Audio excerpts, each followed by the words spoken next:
Masa ada orang ditilang gara-gara ngebawa pocong tapi kagak pakai helm. Nah, orang niatnya ngebantuin dia biar dia kuliahnya jelas, membantu pendidikan, dia clubbing. Let's go. Nggak, maksudnya teman-teman dia yang diajak clubbing apa segala macam ini tahu nggak ya dia bikin tweet melas-melas kayak gitu. Video ketika setelah tuntutan jaksa penuntut umum itu cukup menyedihkan karena men, ini bukan koruptor gitu. Koruptor aja nggak ada yang pernah sampai segininya gitu.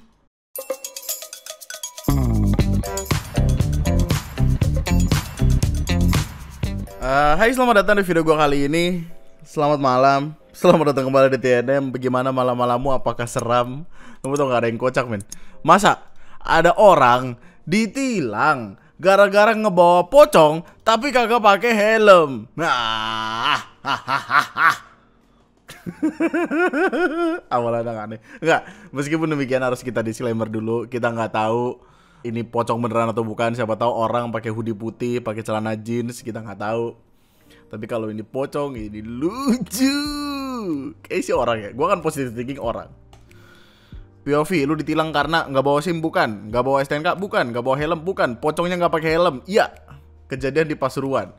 Jadi ini kan surat tilang elektronik ya, ETLE, yang biasanya suratnya dikirim ke rumah gitu, berdasarkan plat nomor lu dari mana. Terus waktu dilihat gambarnya lucu banget, pocong. Gue mungkin ini cuman sangkut paut gak jelas doang, tapi kayak kalau pocong lucu, tidak mengenakan helm ya. Kalau misalkan ini pocongnya datang ke Satlantas terus kayak, Pak maaf, saya kemarin ditilang nih, ini gimana bayarnya? Kocak. Gue gak bisa ngeliat videonya. Jadi biasanya gini, surat tilang elektronik itu ada barcode-nya. Barcode itu bisa di-scan, terus kita bisa ngeliat bukti pelanggaran secara online. Tapi ketika gue scan, servernya gue nggak tahu apa, mungkin down, mungkin apa. Tapi waktu gue lihat websitenya .info, ya pemerintah memang. Kalau misalkan itu pocong ya, setiap kali pulang malam bisa ditilang aja, kesel banget. Atau siapin helm pak, siapin helm satu di belakang biar nanti kalau pocongnya mau nebeng, akhirnya ada helm dari kemarin dong. Gue nggak mau mati 2 kali nih. Anyway, akan gue mulai video dengan ini dulu biar nanti ada bridgingnya bagus. Jadi gini, ada bocah SMA yang ngirimin ini di Manifest. Saya diberikan peraturan dari kakak kelas OSIS di SMA. Menurut warga Twitter, peraturan seperti ini berlebihan atau enggak? Tadi disclaimer dulu, gua nggak tahu keasliannya seperti apa karena ini hanya by WhatsApp. Siapa aja bisa ngebikin, siapa aja bisa meniru-niru. Tapi kalau beneran, kocak juga dong. Kalau chat sama Mbak Emas diusahakan jangan pakai ini ya. Mbak Emas tuh mungkin merujuk kepada anggota OSIS tersebut. Nggak boleh pakai tanda titik, ya. Nggak boleh pakai caps lock, nggak boleh pakai emoticon, stiker huruf tebal, hehehe atau WKWK. Kalau misalkan ngechat ngerti waktu, jangan terlalu pagi, jangan terlalu malam. Kalau malam maksimal jam 9. Nah ini oke nih. Ini oke. Kalau pas maghrib, chatnya abis azan. Ya oke, masih bisa lah, bisa. Jangan pakai tanda seru, jangan mengakhiri chat, ngerit, delete, dibiasakan terakhir itu lu yang jawab. Oh jadi kayak nggih mas atau mbak. Misal mas atau mbak masih pengen chat lagi, bisa ganti topik lain. Kenapa jadi tanggung jawab gua? Jangan narik pesan, misal salah, minta maaf. Dilarang ngirim foto atau file apapun kecuali disuruh, boleh. Dilarang mengawali chat menggunakan huruf besar, gembel, apaan nih, blow on. Dilarang edit pesan. Dilarang edit pesan, tapi pesan ini edited 401 bro. Dia diinget-inget ya. Nah, dari 15 larangan ini, yang paling masuk akal itu cuman nomor 7 ini, ngechat ngerti waktu. Kalau azan jangan ngechat mungkin. Sama dilarang kirim foto mungkin. Selain itu, sampah bro. Siapapun anggota OSIS, siapapun orang yang membuat cecetan ini supaya anggota OSIS nggak dicet sedemikian rupa, lu sampah. Kagak penting. Lu dosen aja kagak segitunya bro. Pengen banget dihargain bus. Enggak. Menghargai orang nggak apa-apa, tapi maksudnya kalau pengen banget dihargain sampai ada di level yang bahkan dilarang mengawali chat menggunakan huruf besar, itu kan sudah menyalahi aturan KBBI. Otak lu emang. Apakah lu anti terhadap bahasa Indonesia gitu? Jadi maksudnya dia gini. Jadi kan ada beberapa, gue contohin di mana ya? Gue contohin di Notepad deh. Jadi ada beberapa orang yang melihat chattingan itu dari typing. Typingnya ganteng atau enggak, typingnya jelek gitu-gitu. Typing bagus atau enggak, itu biasanya dari huruf kapital. Katakanlah kita bilang, dilarang makan ya dek. Itu kayak, typingnya ganteng. Tapi kalau nulisnya D-nya gede, dilarang makan ya dek, dianggapnya jelek. Dianggapnya catatannya jelek. Yang mana ini nggak penting, tapi dijadikan aturan, aneh banget. Orang sekolah itu ingin mendapatkan pendidikan, kenapa diatur-atur aneh-aneh kayak gini? Apakah ini concernnya kepada senioritas? Bisa jadi. Apakah ini concernnya kepada bocah-bocah gila hormat? Bisa jadi. Baru jadi OSIS berasa jadi presiden lu. Gue yakin Kaisang ngechat bapaknya juga nggak kayak gini. Nggak ada aturan-aturan kayak gitu. Gue kalau misalkan jadi siapapun yang di chat kayak gini, gue akan spam stiker ini bro. Stiker ayo ke psikolog, ayo ke psikolog, ayo ke psikolog gitu. Ada stikernya bro, cari lah. Ayo ke psikolog. Nah, biar kagak stres begini kelakuan lu aneh. Ngomongin tentang perkara sekolahan, ngomongin tentang perkara perkampusan, ada berita menarik. Cerita ini sebenarnya udah datang dari lama. Maksudnya kejadiannya tuh awal September banget, tanggal 1, tanggal 2 sampai tanggal 5 lah. Sekarang kan tanggal 10, buset, cepet amat. Concern utama gue sebenarnya lebih ke penipuan yang dilakukan. Tapi makin dilihat, kelakuan makin segala macem. Ada sebuah kampus, namanya Undip, Universitas di Ponorogo. Biar nggak ini, biar inisial. Seperti yang kita tahu, Undip baru-baru ini banyak masalahnya kan. Bahkan rektor tuh sempat ada sampai marah-marahnya kemarin, gitu-gitu deh. Tiba-tiba datang kasus baru yang menjadi perkara cukup besar karena perkaranya adalah tentang penipuan. Kenapa gue bawa ke sini? Karena penipuannya terjadinya di internet juga. Semuanya bermula ketika tweet ini ramai pertama kali. Ini bulan apa ya? Bulan Juli lalu ada orang nge-tweet ini di komunitas marah-marah yang ada di Twitter. Bapak gue kena tipu rekan bisnisnya, gak pernah nyangka habis sholat subuh bakal dapat pesan kayak gini. Biggest heartbreak. Jahat banget yang nipu bapak gue udah 133 SKS tapi akhirnya gak bisa lanjut kuliah. Gue dendam sama lo, cita-cita gue hilang.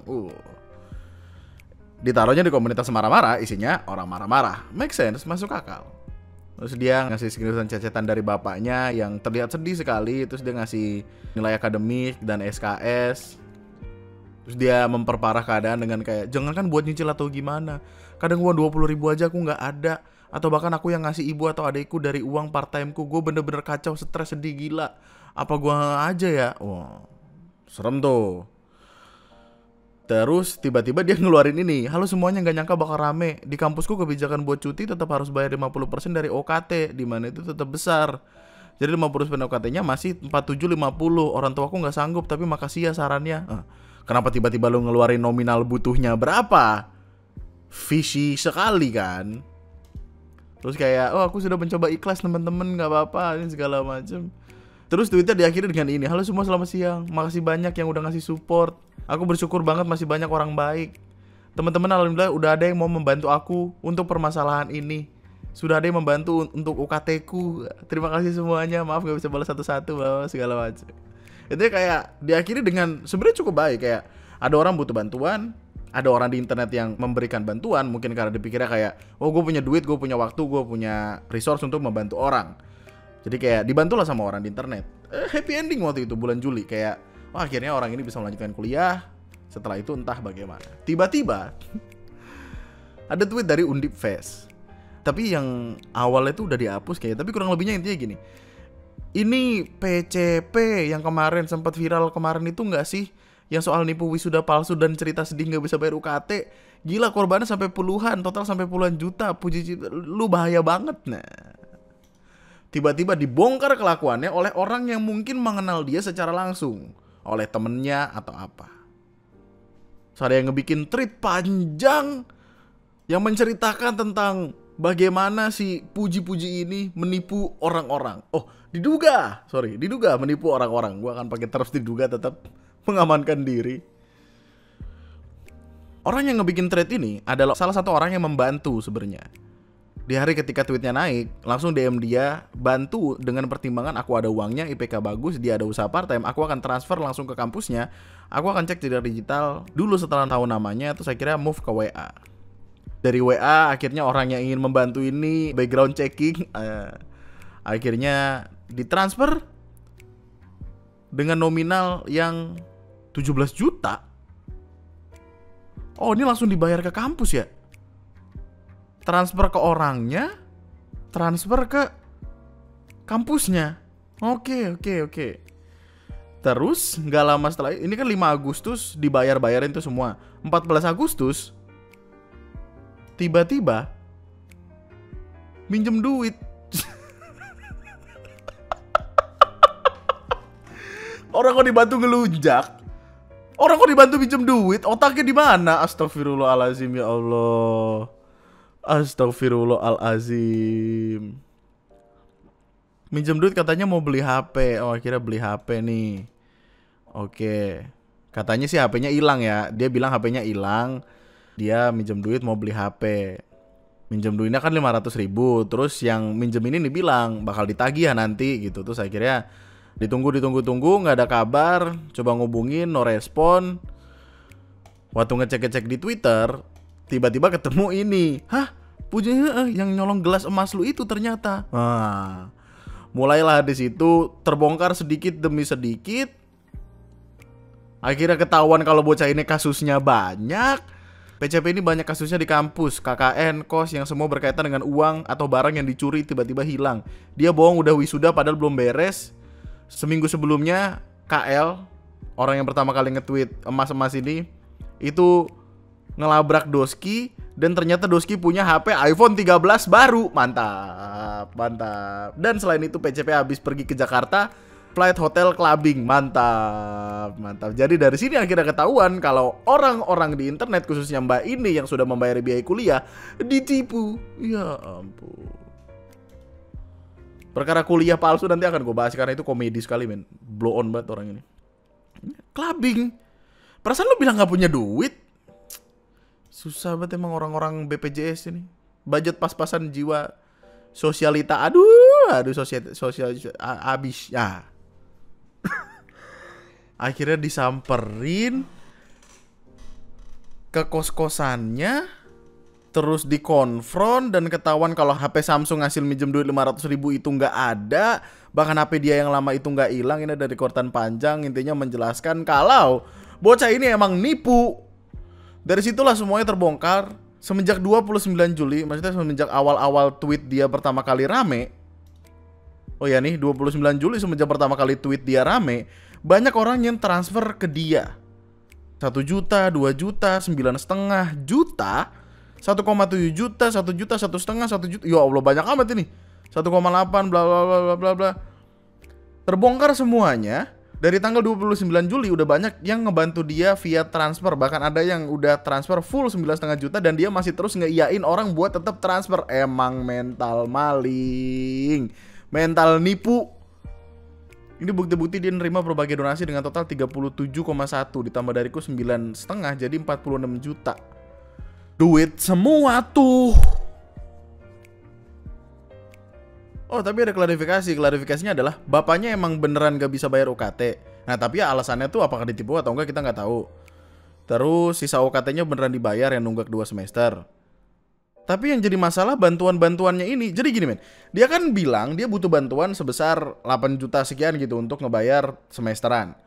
Ada orang nih yang udah ngebantu full, tapi dia tetap mengiyakan semua donasi yang datang untuk dia gunakan foya-foya. Emang orang tuh kalau tiba-tiba dapat duit gitu suka congkak, suka lupa diri. Kenapa kayak gitu? Orang gak ada malunya, heran. Ditutup dengan ini, aku sendiri akhirnya berhasil bawa iPhone 13 dia sebagai ganti rugi kebohongan dia dan udah aku jual. Jadi antara aku dan PCP urusan udah selesai. Kita juga udah bikin surat perjanjian kesepakatan. Sepakat aku bikin trade ini sebagai bentuk pertanggungjawaban. Tapi ini ya atensi buat orang-orang yang merasa menjadi korbannya, karena ada yang transfer banyak bro. Orang niatnya ngebantuin dia biar dia kuliahnya jelas, membantu pendidikan, dia clubbing. Let's go. Nggak, maksudnya teman-teman dia yang diajak clubbing apa segala macam ini tahu nggak ya dia bikin tweet melas-melas kayak gitu? Clubbing, yuk. Otak ya bang. Otak kalau misalkan yang dipikirin cuman gaya hidup tuh gitu men. Nggak kelar-kelar. Oh ini kayaknya ini manifest yang pertama kali dikirim ke Undip. Manifest itu deh. Rangkuman kejahatan. Ngutang sana sini gak tanggung jawab. Ganti nominal sekitar 50.000 sampai jutaan. Nyolong laptop, nyolong HP, nyolong sepatu, nyolong uang warga waktu KKN. Astagfirullah. Top up imani dari M-Banking Livin temennya waktu temennya tidur. Nyolong duit yang mana udah bejibun, nipu orang, bahkan cerita sedih gak bisa bayar UKT. Ngaku-ngaku wisuda, bahkan keluarganya dibawa ke Muladidom, udah pakai kebaya hairdo sampai pakai toga, padahal belum lulus, belum sidang, belum sempro. Kita lari ke sana karena ini perkara yang sungguh sangat amat binatang, memalukan. Ceritanya itu datang dari tweet ini. Demi Allah, demi Rasulullah, di wisuda Undip 175 tanggal 30 Agustus ijazah aku dicuri sama yang namanya Puji. Pas aku datang tiba-tiba mau ambil ijazah, namaku udah ada yang tanda tangan, aku sampai gak bisa masuk ke dalam karena ijazahku dicuri. Udah mah dia nipu, udah mah dia pakai duitnya buat clubbing, war segala macem, buka botol iseng doang, bla bla bla bla bla bla. Dia pura-pura wisuda supaya keluarganya tidak mencurigai dia. Dia ngambil ijazahnya orang. Ya Allah, seru sekali nih. Untuk perkara wisudanya gini, kronologinya di hari itu aku datang agak telat. Di gedung Muladi kemarin sistemnya ada screening di lantai pertama pakai barcode, langsung bisa masuk karena emang aku wisudawan di sana. Pas di lantai 2 mau masuk, ada pendataan kan untuk ambil ijazah. Tiba-tiba pas tanda tangan, namaku tuh udah ada yang tanda tangan. Aku kaget, tanda tanganku sama sekali nggak kayak gitu. Tanda tangan yang dimaksud tuh tanda tangan ini. Tiba-tiba, kok ada yang tanda tanganin? Shock berat? Pastinya. Nangis? Iyalah, siapa yang nggak panik? Gua aja kalau ada di posisi itu pasti panik. Di situ mungkin karena kalut banget sambil nangis, langsung nanya ke grup. Akhirnya di situ cuma bisa nunggu sambil nangis-nangis. Nah, nggak lama wakil dekan bersama mahasiswa keluar, mahasiswa siapa? Dan nenangin sambil ngasih janji mau langsung buatin yang baru in case pelakunya terlanjur kabur dan gak berhasil ketangkap. Nah, beliau ngasih tahu inisial namanya ke aku, Puji, mahasiswa yang emang katanya bermasalah karena kasus scamming. Aku gak dikasih tahu detail, cuma informasi ini aja yang mahasiswa kasih tahu. Oke.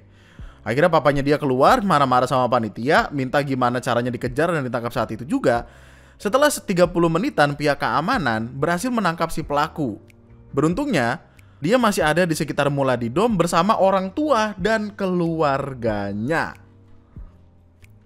Dari pihak panitia bilang ke aku dan papa kalau dia pura-pura jadi wisudawan dan bohongin orang tua dan keluarganya di situ. Usut punya usut, orang tuanya nggak mengerti sama sekali perihal wisuda, jadi mungkin itu hal yang mendasari kenapa dia begitu. Dia menipu orang, dia mencuri jasa orang, dia menipu orang tuanya. Lu bayangkan sesakit apa hati orang tuanya, gila. Ma bapak lu kerja nyari duit banting tulang segala macam supaya lu bisa dapat pendidikan yang bagus, tapi kenapa lu jadi penipu? Di situ papaku ngotot banget pengen ketemu orang tuanya, kebawa emosi kali ya. Tapi sedihnya di situ pihak panitia yang kebetulan juga tenaga pendidik ketika itu ngomong ke aku dan papa yang terkesan mau melindungi pelaku. Gue nggak tahu apa yang terjadi di sini. Mungkin supaya acaranya nggak rusuh atau gimana. Tapi kan itu udah pasti rusuh. Nggak, kok bisa gitu? Jadi kan untuk masuk dan ngambil ijazah itu harus ada 2 fase. Yang pertama adalah scan QR, yang kedua adalah penandatanganan. Kok bisa lewat gitu aja? Pihak panitia bilang kalau dia bisa ketahuan karena sempat ditandain pas screening barcode di lantai dasar. Dia nggak punya barcode, jadi nggak bisa masuk. Tingkahnya udah mencurigakan, jadi ditandain. Tapi nggak ngerti gimana dia bisa lolos gitu aja naik ke lantai 2 entah lewat mana. Kebetulan emang aku yang belum tanda tangan dan dia langsung isi di situ. Nah, ada beberapa panitia yang notice setelah dia dapat ijazah dia malah keluar dari situ. Kok bisa ke-skip gini bro, orang kelulusan? Aneh bener dah. Jadi ini bisa terjadi ke siapa saja. Maksudnya, kenapa ketika dari scan QR kecurigaan itu tidak kayak nggak ada QR-nya kan, nggak boleh masuk. Kenapa nggak yang gitu? Maksudnya terus dijaga gitu kayak ini orang mencurigakan nih, jangan boleh masuk gitu. Kenapa dia sampai bisa naik ke lantai 2 ya, aneh banget. Ya Tuhan, seumur hidup nggak pernah pakai ordal, tapi kali ini gue akan melakukannya untuk tempuh jalur hukum buat si pelaku. Siapa yang nggak kesel? Gila kali. Kuliah 4 tahun bro, normal ya kan? 8 semester. Iya dong. Tiba-tiba mau diambil sama orang gitu aja, macel gila. Yang kocak adalah tiba-tiba ada yang nge-tweet, anjir kak, aku MUA yang make upin dia waktu wisuda. Pantas saja dia minta hairdo-nya wave, padahal peraturan undip wisudanya rambutnya nggak boleh digerai. Iya. Tiba-tiba ada makeup artisnya, makeup artis kan? Ada MUA yang ngelayanin dia. Ini ya guys, maaf baru buka. Maaf ya Puji, walaupun kamu udah bayar aku tapi kurang 2.000, aku ikhlasin tapi kamu gak ada bilang makasih sama sekali. Ini dia booking mendadak banget H-2, bahkan baru di DP H-1 dengan alasan di cancel MUA yang udah di booking. Katanya MUA-nya kena musibah, tapi waktu aku tanyain siapa MUA yang bersangkutan, dia bilang dia lupa. Jadi aku berasumsi dia cuma alasan, emang alasan. Tapi kayak kacau banget sumpah, sampai semuanya assemble gitu kayak Avengers saya. Dan ini foto-fotonya. Sih dia dengan PD pakai toga, pakai baju wisuda. Men, lu wisuda aja kagak. Gimana sih? Bahkan kan dari kalimat yang beredar adalah belum lulus, belum sidang, belum sempro. Kok bisa dengan PD-nya kayak gitu? Kocak banget, kocak. Dada Semarang, before after kerja ke bar, anjay. Gak usah buka botol deh, kesini juga iseng doang. Udah pesen 2 single 1 koktail, anjay, keren banget bro. Keren. Jatuhnya kenapa? Penipuan. Meskipun orang ngasih dengan sukarela ya, tapi kan penipuan. Kurang sebel apa lo? Dia dengan PD gitu nyolong ijazah terus difoto kayak ini emang gak ada namanya dia ya? Gue gak tahu apa namanya diganti. Gue gak tahu.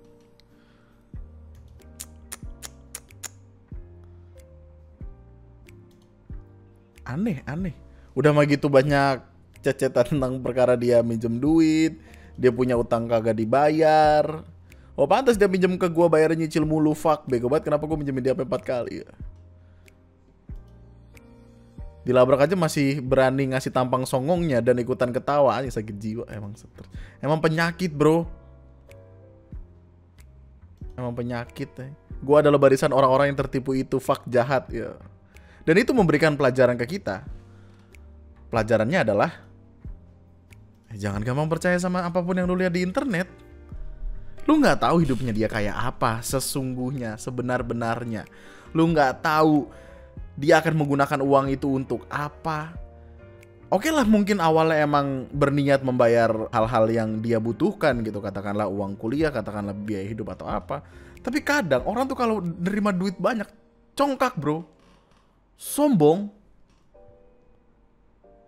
Lu gak tahu hidupnya dia kayak apa men. Siapa tahu dia sedang terkekeh-kekeh menikmati kayak, ih goblok banget orang-orang ini berhasil gua tipu.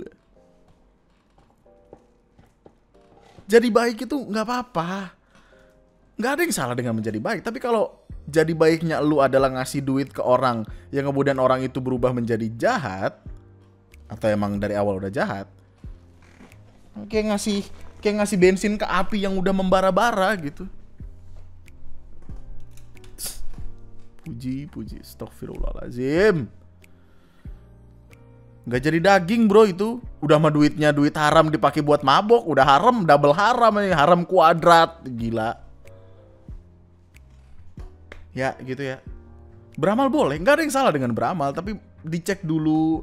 Tadi sebenarnya cara mbak-mbak yang nge-tweet ngejelasin pertama kali itu, dia bagus. Kayak sebelum ngasih duit dia ada background checkingnya dulu. Tapi kan kalau emang orangnya niat menipu tuh kayak bisa diniatkan dari awal gitu. Ada. Jadiin pelajaran aja. Nggak semua orang yang katanya susah itu beneran susah. Perkara penipu-nipu di internet ini udah banyak kok. Di Twitter tuh udah banyak loh. Twitter please do your magic. Ternyata buat foya-foya. Oke, kayaknya akan gue tutup dengan ini. Perkara ini cukup menyebalkan, sangat menyebalkan. Kalau misalkan pada putusan akhir nanti beneran akan dipenjara. Jadi gini, cerita ini datang dari tanggal 6-7 September lalu. Di mana ada sebuah video yang ngasih lihat seseorang bernama Nyoman Sukena, 25 tahun, yang bernasib apes gara-gara memelihara 4 ekor landak tanpa mengetahui kalau itu adalah landak Jawa yang dilindungi. Kemudian karena memelihara itu, jaksa penuntut umum bilang kalau bapaknya melanggar pasal 21 ayat 2 huruf A jungto pasal 40 ayat 2 Undang-Undang Republik Indonesia nomor 5 tahun 1990 tentang konservasi sumber daya alam hayati dan ekosistemnya. Terus juga kena peraturan pemerintah nomor 7 tahun 99 tentang pengawetan jenis tumbuhan dan satwa dengan ancaman penjara maksimal 5 tahun dan denda paling banyak 100 juta rupiah. Video ketika setelah tuntutan jaksa penuntut umum itu cukup menyedihkan karena ini bukan koruptor gitu. Koruptor aja nggak ada yang pernah sampai segininya gitu. Sedih sekali. Oke, sebenarnya gini, semuanya bermula ketika mertua dari Nyoman Sukena ini menemukan 2 landak. Landak itu kemudian diminta untuk Nyoman ini rawat. Jadi kayak dikasih ke Nyoman sebelum akhirnya mertuanya meninggal dunia. Jadi anggapannya kayak warisan aja, kayak peliharaan yang diturun-temurunkan sebagai warisan, tolong jagain ini. Dan itu dijaga, benar-benar dijaga, dikasih 2 sampai besar untuk kemudian si landak ini ngelahirin 2 lagi, jadi total 4. Nah yang jadi masalah adalah menurut keterangan Nyomannya sendiri, ini menurut keterangannya ya, gue nggak tahu penyelidikan atau apa di belakang gimana, tapi menurut keterangannya dia nggak tahu kalau itu adalah landak Jawa yang dilindungi. Landak Jawa sendiri adalah hewan endemik dari Indonesia. Nama ilmiahnya Hystrix javanica. Kalau lu nanya gue apakah gue bisa membedakan landak biasa dengan landak Jawa, enggak men, gue nggak tahu gimana cara bedanya. Apalagi dengan kalimat penjelasan yang bilang kalau di tempat itu memang landak dianggap sebagai hama. Jadi menurut lo ini salahnya siapa? Menurut gua ini salahnya orang yang harusnya memberikan sosialisasi tapi nggak nyampe gitu. Kalau misalkan yang salah adalah sosialisasinya, maksudnya orang jadi nggak tahu, nggak bisa membedakan mana landak biasa mana landak Jawa, ya yang mensosialisasikan inilah yang dikenain denda, yang dikasih sanksi. Kalau misalkan ada orang dengan ketidaktahuan yang memelihara hewan tersebut, ini kita konsepnya memelihara loh, bukan menyiksa, bukan menjual. Memelihara sampai berkembang biak. Ya tinggal diambil aja ke tempat konservasi, dikasih tahu, ditegur, nggak boleh ya, jangan. Kenapa yang langsung dikasih tuntutan di penjara 5 tahun? Stres banget kayaknya. Dari penuturan Nyoman Sukena, tidak ada intensi untuk dijual, tidak ada intensi untuk disakiti. Gue nggak tahu pasti apakah itu benar atau tidak, karena itu kan artinya butuh penyelidikan. Tapi kalau menurut keterangan warga, menurut keterangan orang-orang yang kenal sama Nyomannya sendiri, kalimatnya sih Nyomannya itu emang penyayang binatang. Maksudnya di tempatnya tuh ada hewan-hewan yang juga dipelihara. Anjing, burung, ayam. Burung tuh bahkan ada beberapa burung yang emang udah ada legalitasnya, maksudnya udah ada surat izinnya.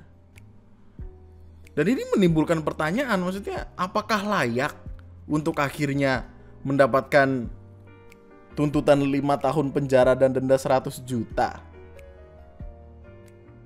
Perasaan di luar sana banyak juga kok yang ngerawat, yang bukan ngerawat, yang punya melihara hewan-hewan yang dilindungi tapi nggak mau. Ada yang kulitnya dijadiin karpet tuh ada.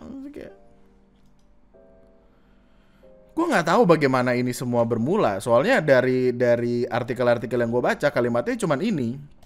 Cuman kayak, saya nggak tahu kalau landak ini satwa dilindungi. Di tempat kami, landak dianggap sebagai hama bagi perkebunan. Selama 5 tahun landak itu tumbuh besar dan melahirkan 2 anak, sehingga totalnya menjadi 4. Tanpa diduga, ada seseorang sengaja melaporkan Sukena kepada pihak kepolisian. Seseorang ini siapa? Takutnya problemnya problem personal. Personalnya kemudian dilempar-lempar ke perkara hukum. Kalaupun ini perkara hukum, kenapa nggak ditegur aja dulu, dikasih bimbingan untuk konservasi apa segala macem? Badan konservasinya kemana? Orang tentu setelah ngeliat perkara ini langsung dilempar ke itu kemarin yang koruptoran gimana? Emang sih kasusnya dia menghalangi pemeriksaan, tapi kenapa dihukum cuman goceng 3 tahun? Ini 5 tahun 100 juta tuntutannya, gila. Jadi masalah. Padahal ada tuh konglomerat saudaranya terpilih yang melihara artefak langka berusia 1 juta tahun tanpa dokumen, sampai ahli arkeolog yang membongkar kasusnya mati diduga dibunuh. Tajamnya ke bawah, ke atas tumpul. Oh, ini kan ada wawancara ya, ada interview yang di TV One. Di TV One poin-poinnya gini sih. Pihak kuasa hukum bilang Sukena itu belum ditahan, baru diperiksa dan dijatuhi dakwaan. Landak ini dirawat dari kecil, bahkan landaknya udah beranak. Orang sekitar bahkan nggak tahu kalau landak itu hewan dilindungi, karena taunya kalau landak itu hama. Persis seperti yang dari tadi udah dijelaskan. Landaknya itu sehat semua dan dirawat dengan baik. Masalah utamanya adalah prosedur hukumnya ini terlalu cepat banget. Nah, ini menurut kuasa hukum ya. Proses hukumnya ini terjadi cepat banget. Tanggal 5 itu terjadi penyitaan dan penangkapan, padahal itu cuma masalah administratif. Pokoknya dalam sehari itu polisi gercep banget. Pihak kuasa hukum intinya bilang penahanan itu nggak perlu seharusnya, dan harusnya bisa ada restoratif justice. Dan gue nggak tahu bagaimana sudut pandang hukum. Gue bukan orang hukum, gue tidak belajar tentang perkara hukum-hukuman. Tapi kalau emang kita lihat di pasal 21, kalimatnya segini. Setiap orang dilarang untuk menangkap, melukai, membunuh, menyimpan, memiliki, memelihara, mengangkut, dan memperniagakan satwa yang dilindungi dalam keadaan hidup.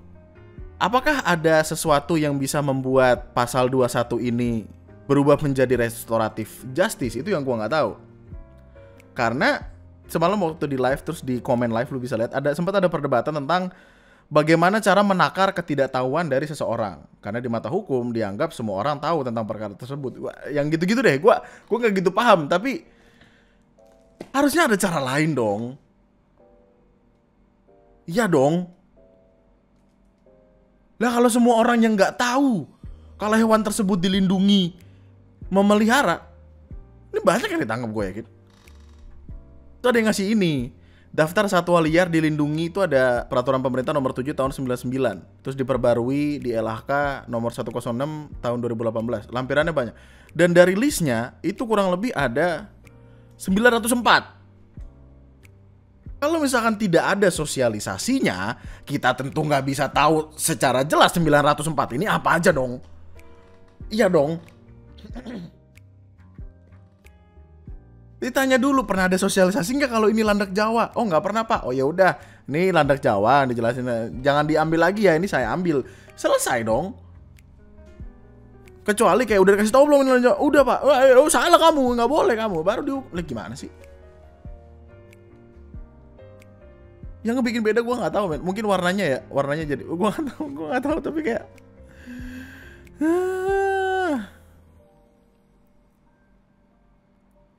karena sih yang gue pengen tahu ini laporan masyarakat, siapa masyarakat yang melaporkan itu, gue pengen tahu. Kayaknya itu nyari-nyari masalah aja ada orang.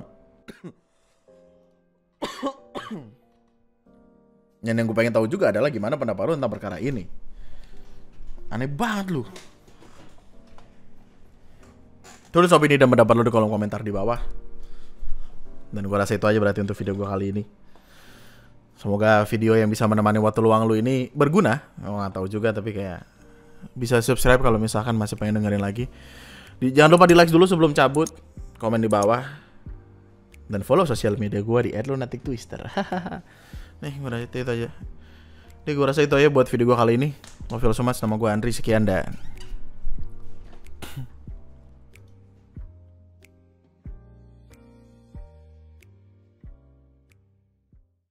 jujur, gue pernah selingkuh sama temen cowok gue sendiri. Bahkan sampai beberapa kali nginep bareng. Gue berbuat ini karena penasaran aja. Gak ada niat sama sekali buat nyakitin hati cowok gue. Gue sekarang udah mau serius dan mau nikah sama dia. Dan gue udah stop hubungan perselingkuhan ini 2 bulan yang lalu.